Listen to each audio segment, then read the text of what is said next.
What will Master Duel's new meta be in Season 21 given the massive ban list, probably the biggest ban list we've had in the game's history? Just as a quick recap, this is what we're working with. We're going to be analyzing 26 different decks, pretty much just what's at the top of the tier list in my opinion, and we're going to rank them into S, A, B, C, and D tier, S being the best, D being the worst or the most inconsistent. Let's get into it now. Before we jump into the rating of the decks, let's go ahead and take 1 minute to recap the ban list. So newly forbidden is Rongo, Yugioh, Bishbalkin, Block Dragon, and Merly. Cards to be limited to 1 now are Branded Fusion, That Grass Looks Greener, Kelbeck, Sprite Jet, and Swap Frog. Cards to be semi-limited is Blaster, Pot of Extravagance, and Luster Pendulum. Cards to be unlimited are Nadir Servant, Ancient Fairy Dragon, and Girsu for the Orcus Knight. So that is what we're working with. There's a ton of implications here. It's not just like because Merly is banned it affects tier limits. Tier limits being dropped down, a peg or two, or a lot of pegs to be honest, affects the whole meta. It makes some decks much better, some decks way worse, some cards and tech choices way better. We're going to be reviewing some of that in these decks that we review. So now let's go ahead and take a look at the decks and rank them. Alright, as this is going to be my first tier list on my channel, I'm going to try to keep it fairly basic because I can spend hours going over this stuff. But I'm going to analyze decks with the new ban list on, I guess you can say, 3 main criteria. The first one is how strong is the core engine of the deck? How strong are the actual cards in the archetype? The second is how strong is the deck's ability to play through interruption, or in other words, what extenders can you play in the deck to make it more consistent? If you get interrupted, if you get Ash Blossomed, if you get impermed, if you get evenly matched, if you get your board broken, what is your follow-up? What is your counter interruption? What is your follow-through plays? These are things that make decks consistent, resilient, and ultimately top tier because you can deal with more or less a lot of different interruptions that you might face in the meta. And the third thing we're going to look at is the general meta overall. If it has a good engine, if it has good extension, can it actually deal with the meta, right? Something like Sky Striker was always considered a pretty strong deck historically, but with the introduction of Bystials, Sky Striker in the meta doesn't do anything, right? Because you just Bystial away the Ray. Even though the engine is very strong, it can play through Disruption, right? Because you got spells and traps that usually play through things, but your core engine just gets straight shut down, even though it's a strong engine, by Bystials. So you got to analyze those 3 things. There's a lot more that you can look at, but those are the 3 criteria that we're going to use to analyze these decks. And so with that groundwork laid, let's get straight into it. So with those 3 criteria named, let's get into rating the very first deck, which is Adamancipator. Block Dragon was its key extender. It lost it, so it suffers greatly now in the ability to play, not only just play through Disruption, because with constantly recurring Block Dragon, you can obviously continue to put up multiple summons of it and then synchro off into negates and then negate things that the opponent might try to do. That's what made it A tier before. But it lost the Block Dragon, it's losing Grass down to 1, which you can't really rely on drawing a 1 of, and it loses the Ishizu cards. It's down to a C tier for me. So taking a look at Blackwing, I'm going to say that this is also remaining in C tier. I think it was C tier before. It's a decent deck, it has a decent power level, and the power level has definitely come closer to the top with the overall ceiling of that power level of the format dropping with nerfs to tier limits and Sprite and Adamancipator and these other top decks. But the deck still suffers because even though it can put up a big board, it gets board wiped very easily. It generally doesn't put up a lot of negates, and because of that, I would say the engine is kind of C tier, probably better than Adamancipator now, but the ability for it to survive in a meta that it puts up oppressive boards that can board break very easily might make it suffer a lot. It has probably A level extension, maybe even S level extension plays, because it gets like the additional normal summons, it gets to search additional resources off Black Whirlwind and stuff, and off the synchro plays. It is able to special summon a lot for free, right? With you control a Blackwing monster, special summon this monster from your hand for free. So it's really good in that regard. But its overall power level, like if it got some Blackwing specific like negate cards, this deck would be really scary. But right now, because of the way that the deck is kind of built in its extra deck, I would say it's still remaining in C tier. The next deck that we're going to take a look at is Dinomorphia, and you guys might be thinking, Quantum, this is like a meme, right? This is D tier, this is like pay to lose, etc. No, there's actually been a number of people that are able to hit Master Rank with Dinomorphia, and the deck is actually very strong because of the card you see on the artwork here, and that is the Rextarum. This card is absolutely insane and single-handedly can beat entire decks. You essentially need spell or trap removal to deal with this deck, or you have to be able to set up a strong enough turn 1 if they go second that you can negate or stop their traps, and that is sometimes very hard to do. So because of that, this deck almost mirrors Emancipator in that it's kind of just like you got to get your gas, your engine rolling, otherwise you just fall apart. Going first, the deck is extremely strong, but going first it is still fragile because you can run into, you know, runic based decks or decks that play spells or traps like Labyrinth that can really disrupt it, and that beats the Rexterra. But if you're mostly in a monster heavy format, this deck is very, very good. If it goes second, again, it's kind of like Emancipator, whereas if your opponent puts up a decent enough board, your set 5 pass might not be enough because it's just destroy, destroy, negate, you know, destroy, and then you have no follow-up. So it's kind of like an all or nothing, but there are certain ways you can build the deck to try to improve those weaknesses. And with a deck that didn't get hit at all on the ban list, again, because the overall ceiling of the format lowered, this deck naturally just gets more powerful to compete at the higher level. So I would say it's actually B tier because this card is that good. Next up, we have Branded. I can make an entire video on this because this deck is insane still, and it will only get better, especially with the synchro support coming out. It's A tier. It's going to stay A tier. The deck needed 3 and 2 branded fusions in the past when you didn't have the extra support like Cartasia and the Rinbram and the Granu Gold and all that stuff. As that extra branded support comes, you become less and less reliant, or you should become less and less reliant on branded fusion. This card is just absolutely insane for the fact that it dumps 2 from deck, the Albaz and like whatever basically light and dark you want from your deck. You know, often the common play is you dump the Lubellion, then you get the whole Bestial Engine rolling from there. That is insanely powerful. Insane. The Bestial Engine in and of itself coming to the game just propelled this deck up into like higher levels of play. If you watch my videos, you know that all throughout Master Rank up to Master 1, I did not see a single branded deck, which is very surprising. The problem this deck has, again, same problem as Blackwing, in that it suffers from not really putting up negates, but it does put up a lot of dynamic disruption. A smart branded player is one of the hardest players to beat, though, I will tell you that, because I've played against them with Flow on Reese, which is usually a good matchup for me, and I've been beaten by players and they're doing stuff that I'm like, wow, I had no idea you could do stuff like that with this deck. And I know that the deck gets even more scary once the synchro support comes. So if you're a branded player, don't be bummed out. I have all the branded cards myself on Master Duel. I'm psyched to see how this deck might play once the synchro support like Dissipator and stuff come out for the deck. The last thing I'll say, just rating it on the 3 categories. Branded is obviously a lot of engine, so gas. Its extension plays are really good. It's A tier for that. The board that it puts up is dynamic enough that it can play around disruption, unlike Blackwings. Like with this deck, you can keep a branded in red and end up going back into a Guardian Chimera for dynamic disruption, with the ad libitum, bring back your Mirror Jade, and you know, just have additional follow-up by dumping an Albion off the Mirror Jade, right? Like, you have ways to play around the meta and the format, and the power level of the deck is very high as well. So all of those factors combined, in my opinion, make it an A tier. All right, next up we've got Draco Slayer. I'm not too familiar with this deck, but Kashtira really isn't a huge force. Like, you're not going to see a huge amount of zone locking. This deck, if it can get its core engine rolling and it can play through a little bit of disruption to start if it goes second, it is really hard to stop. If you've ever played this game at a decently high level and you've run into a good pendulum player, you just feel like they're unbeatable because the amount of stuff that they're doing and playing through disruption and still comboing off, and their board looks absolutely insane usually at the end, whether you try to stop them or not, that it sometimes feels like you can't even do anything against these decks. That being said, if you go first with a strong deck, they can likely struggle because they've got 6 cards, and if they don't have like a perfect hand to really try to play through your disruption, they likely lose because they need those pen zones, those pen summons, the Electromite extension, etc. to really pop off. So the deck is still fragile. Extension wise, I would say it's B tier. Power level, I would say it's B/A tier, because if it does get going, its engine is very strong. And then its place in the meta, again, just the relative power level of it versus other decks, can see a bit of a tough spot. So I would say it's overall B tier.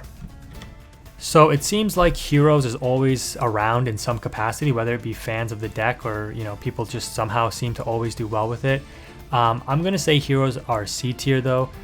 It might even be closer to B if you're a good pilot, but I just think that this deck, it can do a lot, but it really needs to go uninterrupted. And if you know the choke points, like the Vision Hero Increase, I think it's called, stopping the Vion from coming out, which stops them from like doing the poly extension, you can really slow this deck down enough that you can put them on a weak end board when they go first.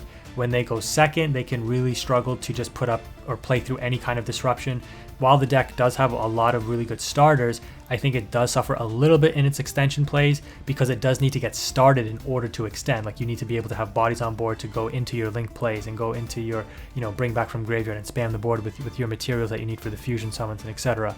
So without getting started, this deck does lack a little bit of the gas. In the overall meta, it might get stopped, especially when going second, and because of that, I think it's overall a C tier. Alright, moving on to my bread and butter, Floowandereeze.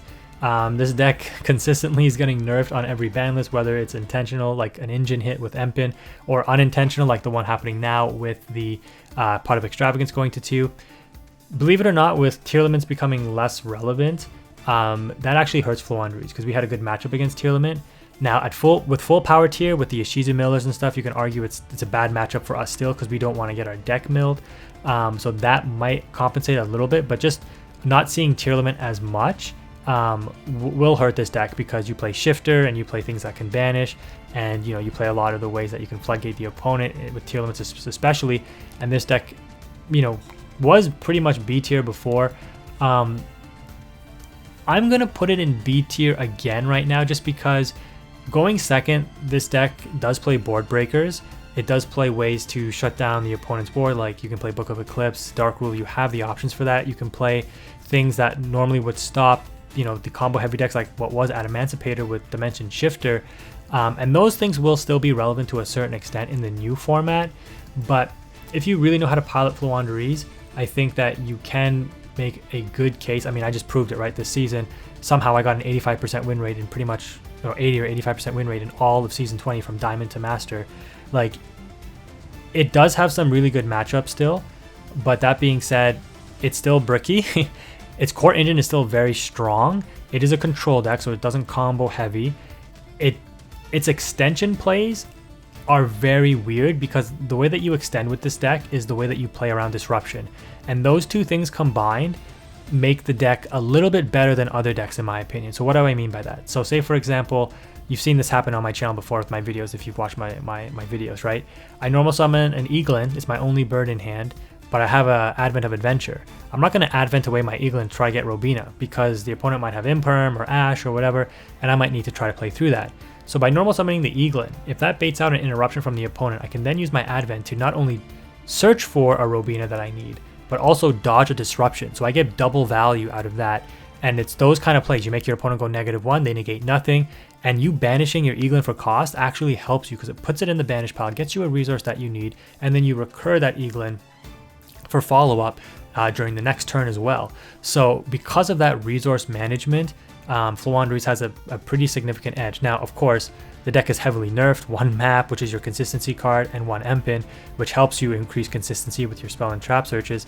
That really hurts the deck, and you can argue that the deck should be C tier. And I'm spending a little bit more time on this one because obviously this is what my channel is. I post a lot of Floowandereeze videos. So you can argue that it's C tier because of that.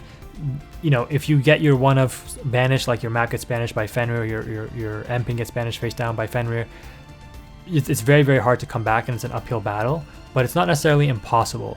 So just because the deck's core engine is so good, it has a slight edge in its extension plays because it can play around disruption, but its place in the meta, I think, is half decent. The biggest enemy of Floowandereeze is itself. It is itself. It is the fact that you draw your cards and you brick, you go first and you're like, I can't even play, I just passed, my opponent is going to OTK me. Or your opponent puts up a pretty heavy disruption board and you just can't play through all that disruption because again, your birds, you're relying on summoning and resolving monsters, you don't have any extension plays from the graveyard, and so your engine suffers in that regard. But in terms of your core engine, when it gets rolling, the dynamic control aspect of the deck make it very strong for the meta as well.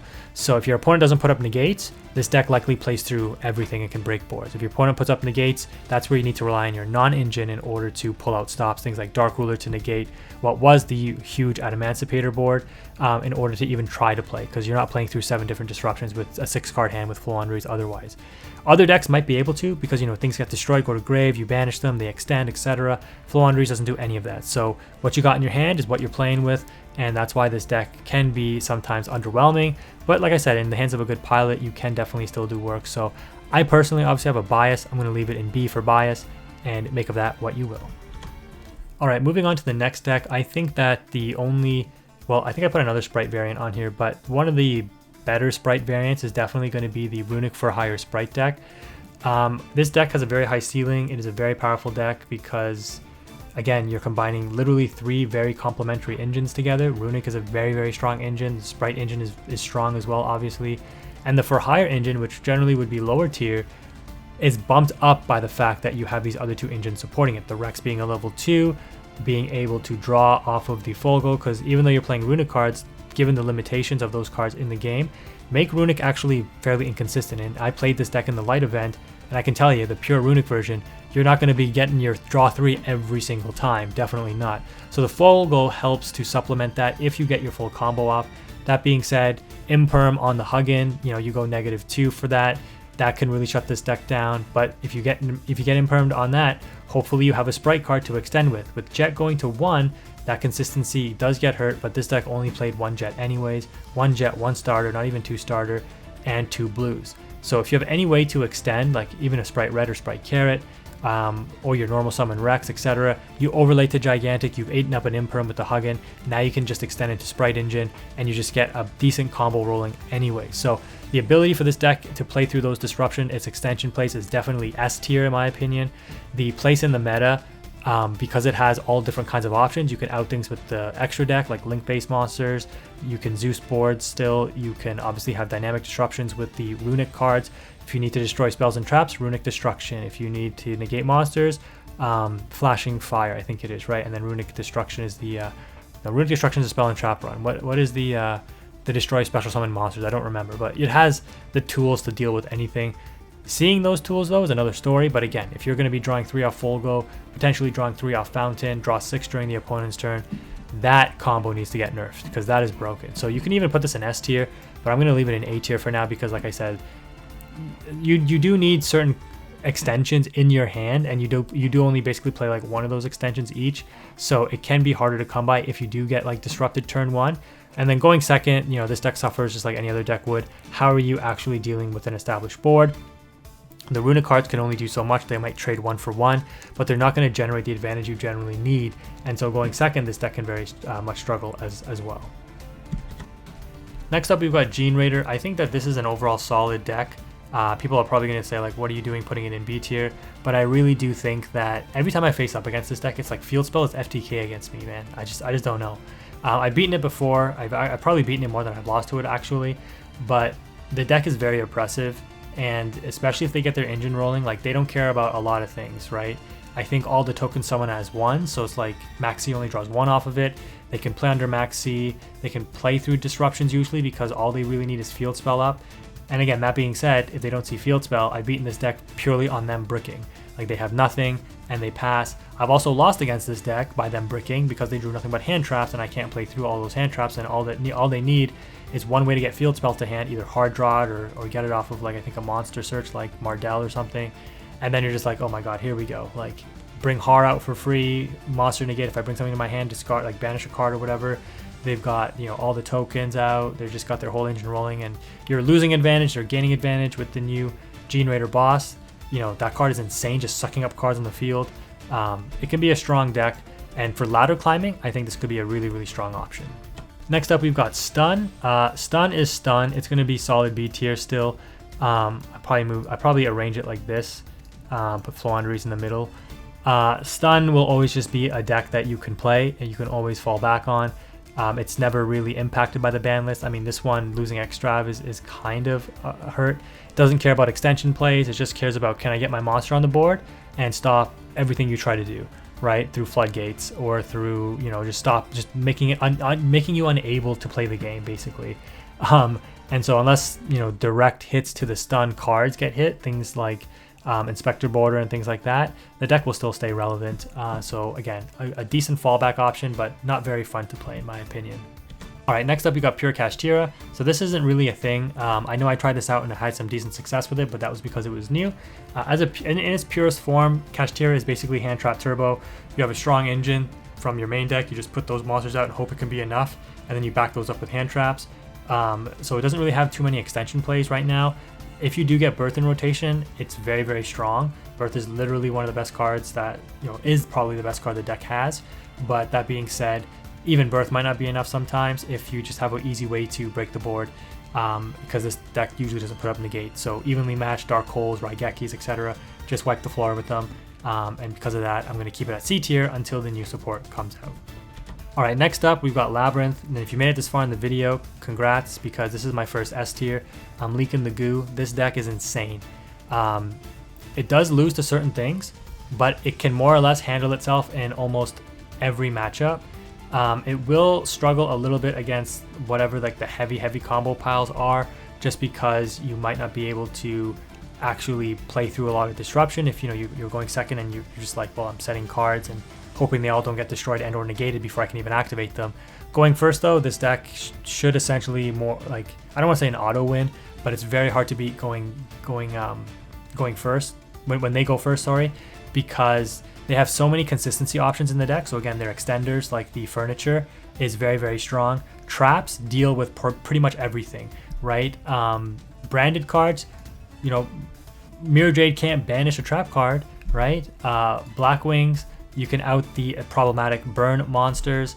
Dinomorphia, not that you'd really run into it that much, but like I was saying, Rexdarum can't negate a Dogmatic, a Punishment, or a Compulse, right? So you just have ways to play around everything. Even Floowandereeze loses to it, right? Compulse away your monster at the end, you have no extension play.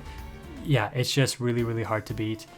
They play a lot of disruption as well, so Imperms and Ash Blossoms, Maxis obviously very, very strong, and yeah, their core engine was basically unhit. Losing one extra doesn't even matter. The deck is insanely strong in my opinion, and it can play well under Maxi, which is a huge criteria for doing well as well. Next up, we've got Lyrilisk Tri-Brigade. This deck is something that might come back to relevance.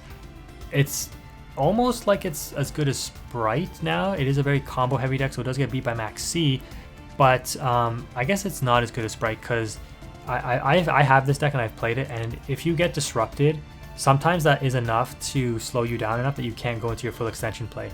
If this deck can combo off fully though, it's nigh unbeatable because the amount of disruptions that you put up, like you need a Super Poly and or Dark Ruler No More in order to beat it, one of those two, because nothing else is getting through this board with the Smorg and everything. It puts up 3 special summon bounces, an Omni Negate in the Apex Avion. Sure Egg will banish cards if you set up the Revolt. So it's got like removal, it's got the UDF that it goes into as well, Monster Negate and Destroy, and then bring it to your field. Like, it's got a lot of disruption that's very hard to beat in a monster heavy format. Again, if you can play through the one Omni Negate because of spells and traps, like Labyrinth or like Runic, then you likely have an easy time with it, but it can be a very oppressive deck. So I would say it's B or top of C tier. Probably C tier because you probably won't see it outside of too many random ranks, but it is a fun and interesting deck that you can use. So next up we've got Marincess, and I will address this for the first time. You will see more Nibiru in the format now that Rukalos won't be as common, and Marincess does lose to Nibiru quite hard, but it can also play Nibiru and it can benefit it as well. This deck is notorious for playing a lot of hand traps, and its core engine is fairly strong. I know I haven't been talking too much about the core engines of these decks, but they're all fairly strong, right? That's how the game design is usually for these archetypes. But Marincess, you don't really see it around that much, and you might think that it's a complete rogue option or the engine isn't that strong, and that's not necessarily the case. The problem is that, and again, I have this deck and I've played it and I know, sometimes them stopping your normal summon is enough to just, I can't play through that. But going second, this deck can do very, very well, and going first, it can do very, very well. The problem is it has problems with extenders.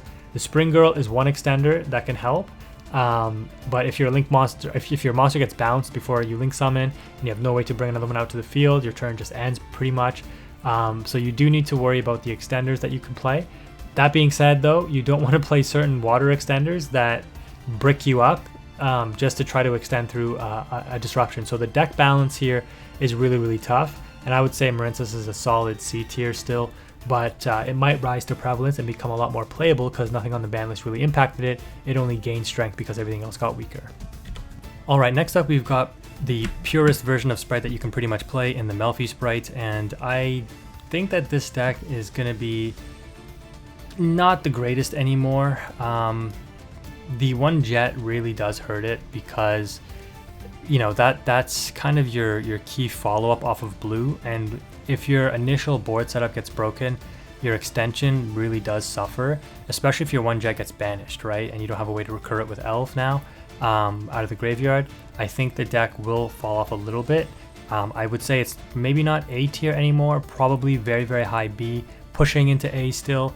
It depends on what you want to supplement the rest of the Sprite engine with, and obviously the Swap Frog hit hurts it as well.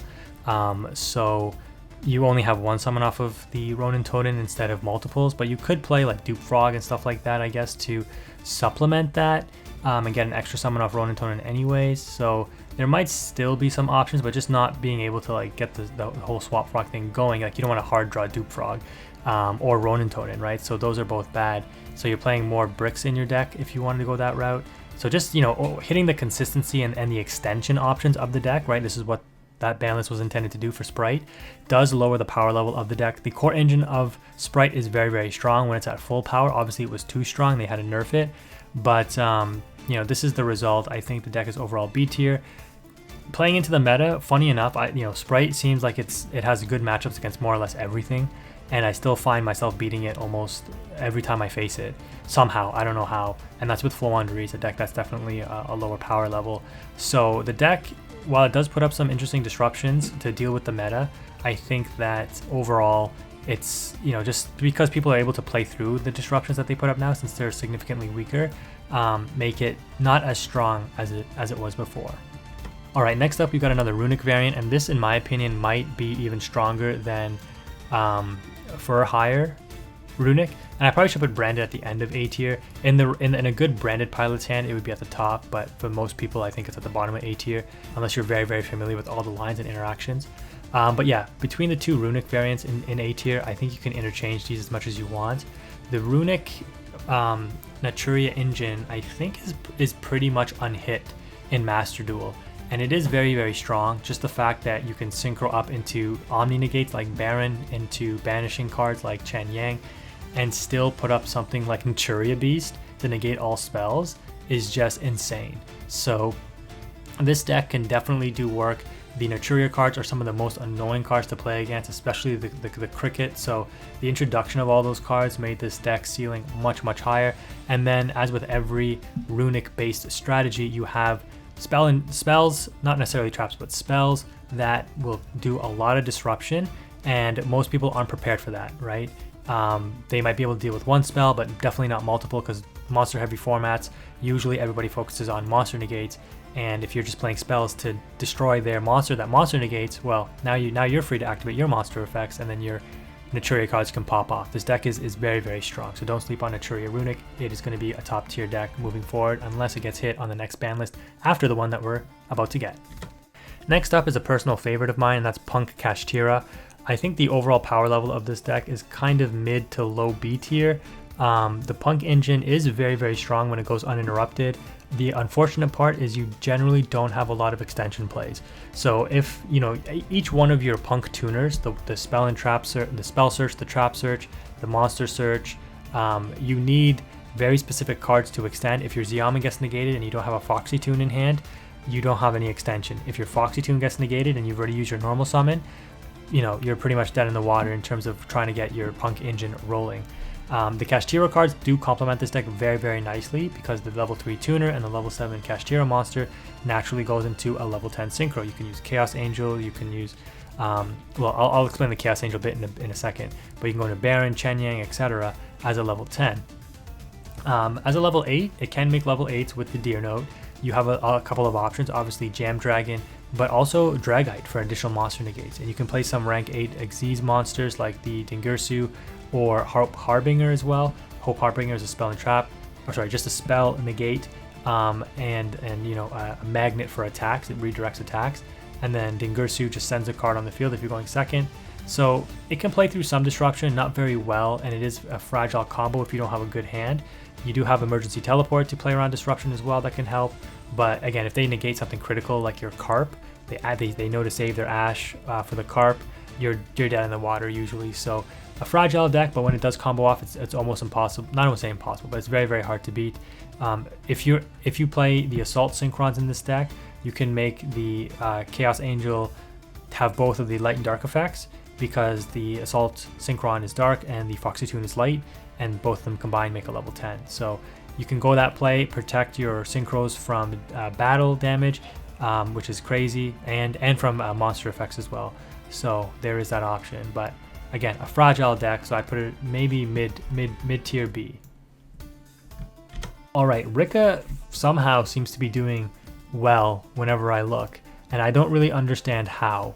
The deck is definitely really strong when it gets its engine going, but it definitely needs to play the Therion package. I probably should have put like a Regulus in the corner to signify that, because otherwise you just get completely destroyed by Dark Hole, Raigeki, evenly matched, etc.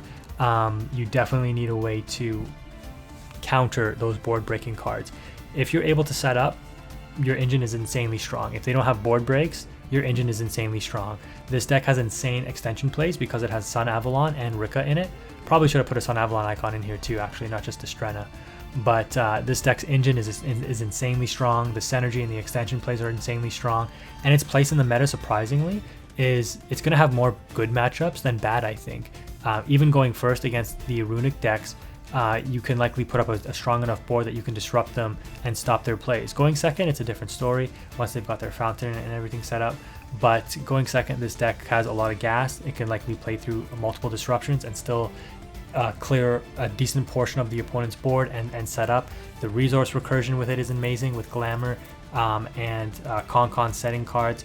And then the one major flaw of this deck is you kind of go boom or bust, because you're committing so much to that turn one. You're using so much of your extra deck, so much of the resources in your deck that you're pulling out with all these cards. If your board does get broken, your follow-up plays are going to be likely very, very weak, because you don't have the same engine cards that you did before, because they've all been used up, right? Like you use up your 2 Jasmines on turn 1 usually and stuff like that. There's no more in your extra deck to help you facilitate another combo. So that is a key weakness of Rika. That being said, I would put it at the bottom of A tier just because of how strong the extension plays are. Its place in the meta, kind of just dominating monster decks, and its turn 1 combo, especially backed up by the Therion negate, can be insanely devastating and impossible to beat. Next up, we've got a fan favorite here, I think, in Sky Striker. Never really played this deck, but I think that this deck is a solid C. Bystials will still exist, but it won't be less prevalent, so Sky Striker will be playable. Now, people still hit Master with this deck every season, and in that regard, it is a decent, consistent deck because it doesn't solely rely on monsters. It has a lot of dynamic spell interactions. You can definitely play around a lot of what opponents set up in terms of ways to stop you from playing, because they don't expect Sky Striker strategies or spell-based strategies to be that popular. So because of that reason, I think Sky Striker can have a place in the meta. It's definitely stronger than Adamancipator. This is probably the lowest on the list now, actually. That's what it should look like. So Blackwings, I'd maybe put like here. Yeah, and I would say Sky Striker is probably in the middle. Right, next up is a deck I'm sure a lot of people are waiting for, a deck that everybody thinks will be S tier, and you have no reason to doubt why it wouldn't be, because this deck virtually went unhit on the ban list. Dragon Link has insane combo lines. They can play from the graveyard. If you disrupt their activated effects in hand or on field, they can extend through the graveyard, they can extend through the extra deck, so their extension plays are very strong. Their boss monsters, they have a number of different ways to set up a dynamic board. They can just go Sealed Pass, they can go for the Borrelend play with the Borreload Savage for a negate. They've got the Bestial engine that they can utilize, and we've already talked about that with the branded. So all of those things factored in, this deck is definitely one of the top tier contenders up there that can do a lot of work. Now again, this deck might suffer from spell and traps because I think Borrelend can't be destroyed and it can't be targeted by monster effects, but it can be targeted by spell and traps. So I think you can compulse a Borrelend. So a Labyrinth deck might have an easy time with it. You can Ice Dragon Prison it away, right? You can't debarrier a Link monster, but you can debarrier, prevent the like synchro plays, etc. the deck can be very, very lethal against it. It's kind of an even matchup. That's why they're both in S tier, I guess. But yeah, Dragon Link will be a very strong deck for the next format. Next up, you've got Sword Soul. And Sword Soul, for me, I don't know how I feel about it. I feel like Sword Soul is so predictable at this point that it can be very easily accounted for and played through. That being said, kind of like Branded, I've seen advanced Sword Soul players go for some kind of really interesting lines that end up working out for them. And if you're a smart player and a good pilot, I think this deck could be like kind of mid A or bottom of A. But I think for most people, it's going to be a solid B tier deck still. Definitely a deck you can grind with. It can play going second, it can play going first. But again, it's a little bit predictable, and the power level relative to other decks is still a little bit less. You know, sometimes you still rely on that normal summon Moye, and if it gets negated, your turn ends, right? So there is that. The one thing I will say that it has really going for it is the non-banning of Protos. The fact that this deck has access to Protos is very, very strong, but Protos was really lethal against it is lethal against Floowandereeze if you go second and get it out, because you can just Wing Beast, destroy everything. Or not Wing Beast, sorry, Wind. But Tier Limits, right? Tier Limits is where Protos really shine, and if Tier Limits is not nearly as common, Protos may lose some viability, but Dark is still a decent attribute to call. And then, you know, against Runic stuff, you can call Earth, right, for the Camellia and the Cricket. So, you know, against Rika, you can call Water. So there's a lot that you can do with the deck just because of the access to Protos. All right, now we've got Tier Limit. Now I think Tier Limit in its purest form is definitely like C tier now. Yes, losing Merly and losing Yugioh, losing Kelbeck to 1 really does hurt this deck that much. But I think that you won't see pure Tier Limits anymore. You'll definitely see Tier Limit splash in other decks, just because, you know, the dump diffusion or mill diffusion into insane extension or insane follow-up is just too good to ignore. There's a reason why these cards were all limited and or banned in other areas, in the actual physical card game, TCG, OCG. But in Master Duel, best of 1 format, I think it will suffer a little bit. But C tier is still not bad. It might even be B tier still, but that's quite a long drop from S tier. But I just think if you face up against a pure Tier Limit version against any of these other decks that are above it, these decks all beat it, right? I think. But we'll wait and see how the format shapes up. But that's kind of where I'm at with Tier Limits. Next up, we've got an interesting one in the Thunder Dragon deck. This deck has always been very annoying to play against. So I think it is a viable strategy, at least in the beginning of the season, because everyone's going to try to be figuring stuff out. And I think it is the bottom of B tier still. You can make the case that it should be C tier, and I wouldn't probably argue with you, but just still having access to Colossus, still being able to constantly regenerate your resources, you know, no matter if they get banished or what, right? You know, banished or graveyard, it doesn't really matter. So you have to banish them face down, and you know, the ability to destroy cards and stuff all over the place makes this deck decent enough for B tier in my opinion. Next up, we've got Pendulum Magician, and I could be wrong because again, I don't really play these decks all that often, but in the comment section below, let me know what you think. It's pretty much the same as Draco Slayer in my opinion from what I've seen. Either you can stop them or they just extend through depending on how good their hand is. And if they extend through, you likely lose anyways. So extension wise and engine power wise, the deck is up there, but its place in the meta, I think going second, it really can struggle a lot. And even going first, it may not always put up the strongest boards, and as a result, you might still be able to play through it. Next up, you've got Trap Tricks. Now, this is always a solid, well-rounded option. I think it obviously did not get impacted by the ban list really, and it's because of the ban list, it actually got stronger because it has to deal with less powerful decks, and it can definitely do that with its trap cards. I'm not a fan of Trap Tricks, the whole trap cards, at least right now, but it is an interesting strategy, and I know the deck isn't always the cheapest because it has a lot of ultra rare extra deck monsters, but I would say it's a solid either top of A or bottom of B tier kind of thing, and make of that what you will. But you know, you stop the Sarah, and I've done this many times against Trap Tricks, you stop the Sarah and they virtually have no follow-up, because that's the card that gives them all their advantage and maintains their advantage for them. It's kind of like Runic Fountain to a certain extent, right? It just not recurs those resources, but searches out those resources based on what happened, which is all your follow-up and stuff. It is pretty hard to beat once they get their engine rolling, but it is doable, and because of that, I'm going to say B tier. And the final deck that we can look to evaluate is the Valence. The new Valence deck that came out going first basically shuts everything you try to do down. No spells because of Secret Village, no special summoning because of the Fossil Diner that they search with Gallon Granite, which leaves you on just traps and normal summoning, right? And they put up dynamic disruptions as well, destruction of cards in columns or something like that, I think. And they might even be able to go into a negate or two, and if they do, it's pretty much game over. The deck can play through a lot of disruption because I think all the Valence cards are like activate as a pendulum zone, and then they just special summon themselves or have criteria that they can be special summoned from the zone. And if you play through any disruption and get that engine rolling to a certain extent, you're pretty much done for. Going second, I haven't seen how the deck functions. I know they play Lava Golem, but other than that, I'm not too sure what other extensions they play. But overall, the deck I think is pretty good, and I'd put it kind of B tier right now, just because, you know, they might find a strategy to consistently beat it, or it might just be a gimmick, and then in which case it would drop down to C tier or D tier. But for right now, people are struggling. I lost to it. I mean, people are struggling about how to beat this deck, because it puts the field spell on your field, so that means it shuts off your imperm and you're evenly matched if you're holding onto those, hoping to beat this deck going second. But yeah, that is what it is. And with that, that is my tier list. A lot of B tier decks, and you can let me know if you made it this far in the video. Is this healthy? We're not seeing just like a far and away S+ tier elements dominating everything else. You do have some of the better decks in the format, in my opinion, some of the power decks that might be able to push these guys around a little bit, or vice versa. But then you got a pretty diverse range of decks that I think you will likely see at mid ranges.